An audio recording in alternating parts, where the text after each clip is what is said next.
Welcome back into another episode of Hefe's World. And if you haven't already, make sure you hit that subscribe button down below. But let's go ahead and get right into today's episode. I'm doing an episode on the Heartbreak Kid himself, Shawn Michaels. He made his WWE debut a long time ago. Initially, he came in with Marty Jannetty as the Rockers in 1987. However, they got fired 2 weeks later, and then they were brought back together to WWE 1 year later in 1998.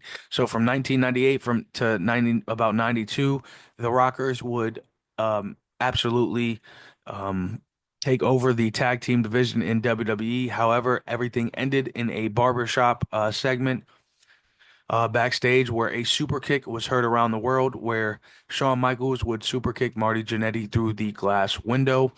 After that, Shawn would adopt a nickname, the Heartbreak Kid, and he would go on to have great success in the singles competition from 92 to 95.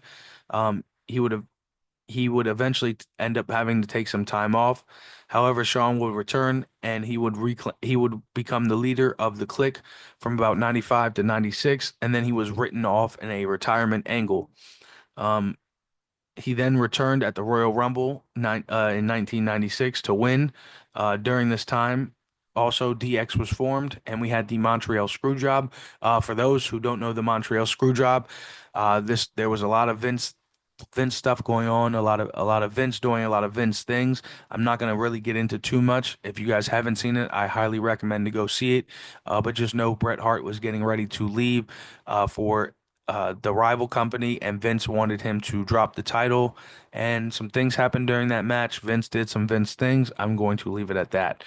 So make sure you guys go on the WWE Network and check that out. But the Montreal Screwjob, amazing thing to watch. Back to Shawn Michaels, however, Shawn would he would seemingly retire only to come back and join forces with the corporation after his whole DX thing. Shawn apparently really got hurt. Hunter ended up kicking him out the group, and then eventually Shawn would come back and join Vince McMahon and the corporation. But by 2000, Shawn would eventually be gone, only to return a couple years later in 2002 to feud back with Triple H. By 2005, Hunter and Shawn would make up and they would reform D-Generation X. However, in 2007, Hunter would legitimately get hurt, thus ending the reunion between D-Generation X, Hunter, and Shawn Michaels. So unfortunately, we had a another injury that ended D-Generation X too soon. And then from '07 to '09, Michaels would work on some of his final feuds and final matches in the WWE. And then in 2010, he would challenge The Undertaker at WrestleMania in a streak versus career match, in which this match, unfortunately, Shawn Michaels would end up losing, and then ultimately retiring. However, Shawn Michaels did come back to the wrestling ring 8 years later to face The Undertaker and The Undertaker's brother with his tag team partner, of course, Triple H, as DX and the Brothers of Destruction would face each other in Saudi Arabia. Unfortunately, this match was absolutely terrible, and I highly do not recommend you go back and watch it. But for those who do admire Shawn Michaels and his entire career, I definitely recommend you going back and watching some of the early '90s work, especially his feuds with The Undertaker back in the early days. Not that 2018 match. Those matches back in the early '90s were absolutely exceptional. Shawn even had some great feuds with John Cena as well. They were even tag team champions at one point as well during that. However, for Shawn Michaels' career, he won the 2008 Baltimore Sun Wrestler of the Year. He was only a four-time WWE four-time WWE champion.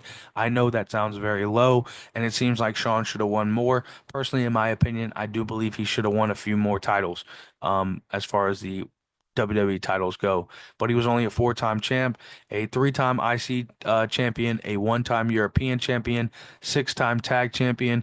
He was also a two-time Royal Rumble winner, winning the Royal Rumble back-to-back in 1995 and 1996. Most people in their careers can't even say that they won one. So to win two and to win them back-to-back is an absolute amazing feature. So shout out Shawn Michaels for that. He's also a two-time Hall of Famer in the WWE, being inducted in 2011 as himself, Shawn Michaels, and then in 2019 as a member of D-Generation X.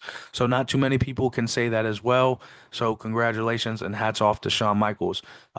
What is Shawn doing now? He is coaching in NXT and doing one hell of a job. So if you guys are not paying attention to NXT now, I highly recommend you watch NXT and you start now.